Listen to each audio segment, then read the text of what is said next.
I want to share with you what I'm doing as I'm doing it. Would that be okay? Because I'm mentoring a lot of magicians in Europe, and it's kind of interesting how they think and how they work, because this is not originally what I did. The reason why I'm on stage right now with Mentalism is because I did stage hypnosis for many, many, many years, and then someone who used to work for Siegfried and Roy came back to Europe and like, I'm doing a TV show. It's going to be like one of those, trying to figure it out, mess with my mind kind of thing, but I need a really good hypnotist, and I'm being told that would be you. I'm like, thank you. And we did all of this. We won some awards for the best TV show, 2 seasons in a row. Freaking awesome. But he's a really good illusionist and mentalist. And some of the stuff he did was actually something I went like, you can actually do this with language. If you can persuade people a little bit more, if you can do some more storytelling that actually includes some of the stuff you want to do, this will be fun to play with. And he's like, no, this is just magician's work. Mentalists or hypnotists, those are the stupid ones. I'm like, fuck you. But let's figure it out what we can do. So we started battling. And so that's why I really want to tell you guys how a magician thinks sometimes. And I know there might be a couple of magicians in the room that go like, don't share the secrets. Don't worry, I won't. But I'm going to tell some about the psychology that happens on stage, right? So right now, I'm looking for a female who might have lost someone to the other side within the past 5 years. By raise of hands, show me how many people lost someone to the other side within the past 5 years. We've got one there, we've got one there, we've got a few in the back. Who's all the way back there, blonde? Who is that? Yeah, table 19, stand up please. Who are you? Laura? Okay. Have we spoken today? Sorry? You've seen me around. Okay, good. So were you told to do anything specific today? Come here. Hypnosis works. Okay. Is it likely at all that whoever you're thinking about right now, that I would know who that is? Okay. Could you please come up here for just a brief moment?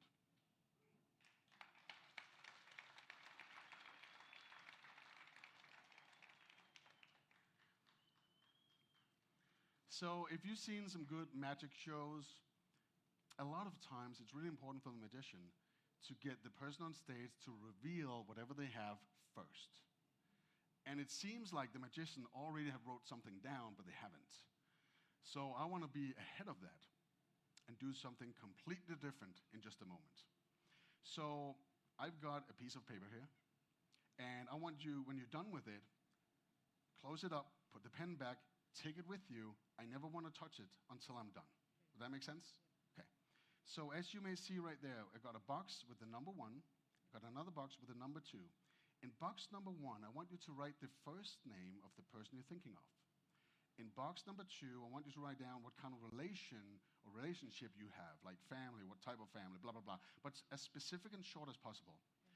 Big letters, because at some point, when I've done with my stuff, and I want confirmation, you need to show the first row what you actually wrote down, so they would need to be able to read it. Does that make sense? Yeah. Okay.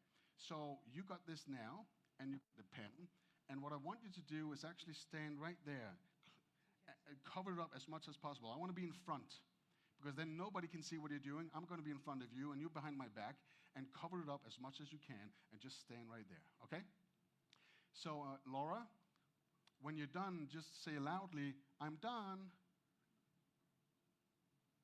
And now, oh, already? Yeah, Jesus, you quick. Okay, close it up, put your pen back, and bring it down to your table. Never tell anyone about what you just written on that piece of paper.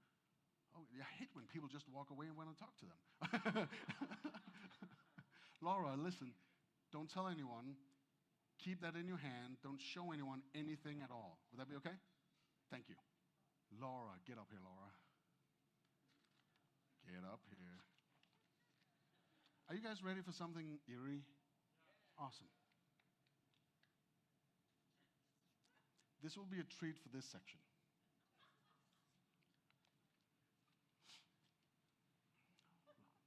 Did you tell anyone? Okay. Stand right there. Okay? That's it. Stay there. I'm going to move away a little bit because I'm scared of you, because I want to see all of you, okay? Here's the thing. There's one thing I want you to do. After that, you will get a completely different instruction. In a moment, I'll ask you to look at the person you're thinking of as if they're standing on my right side or my left side, okay? And I want you to do it like it's real right now. Look at that person. I will say some things out loud. It might be true, it might be false. Don't give me any response back. Don't nod your head, don't shake your head, don't give me anything, not even a, what the fuck, right? Just poker face. Is that okay? All right, then I'm gonna involve the audience after that, okay? So I want you to look at that person right now as if that was fast, thank you. So she looked to my right, so more likely that would be a man or a male of some kind.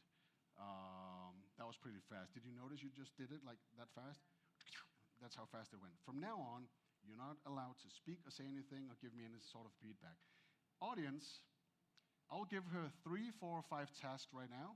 Something I want her to think about in her mind, something I want her to project in her mind, and I'll do that as an ongoing, continuous instruction to keep prompting her. But she's not allowed to answer. So how many tasks may I give her? 3, 4, or 5? Who said 3? Fuck you. Really? Is that the European support I'm getting right now? Shit. Challenge accepted. You said 3 too? Fuck you too. Oh, I feel like Melissa Tears right now.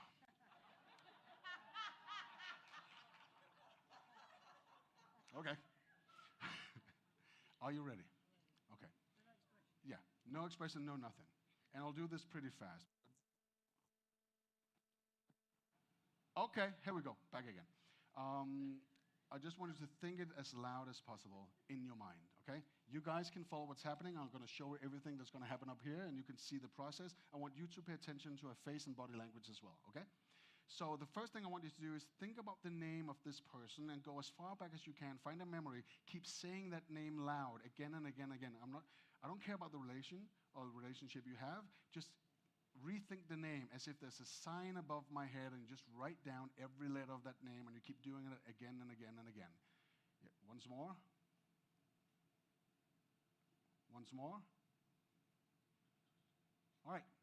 So I'm getting 6 letters so far, approximately 6 letters. I want you to really think, I have an idea. This is task number 2. I have an idea about the name, actually. I just want to make sure, really in a thorough way, imagine that first letter of the name as you keep saying the name in your mind, but really focus on that first letter as if it's up here right now. Oh, you're kind of creative. I'm going to ask you afterwards. This is what I got so far. I'm not sure yet, but I'm pretty sure. Third task. It could be a generation below your generation, same as you. It could be a generation upwards. Another one, like grandparents thing. Could be family, mother's side, daddy's side. Could be friends' family further out. Could be neighbors, colleagues. But maybe it's family, or maybe it's on your father's side. It could be a generation up, or another one. Okay, I got it. You said in the very beginning, it's very unlikely that I know who you're thinking of, correct? I just gave you 3 tasks right now. You didn't answer any of the things or respond to any of it. Did you feel like you gave me anything besides the first detection of a male? Okay. So if I say we just talked about your dad, and his name is Victor, does that make sense to you? Do you really want to please show the audience what you wrote down and just say it out loud if it's true? It's Victor? Please show me. Victor, dad. It says right there. Right there. Laura?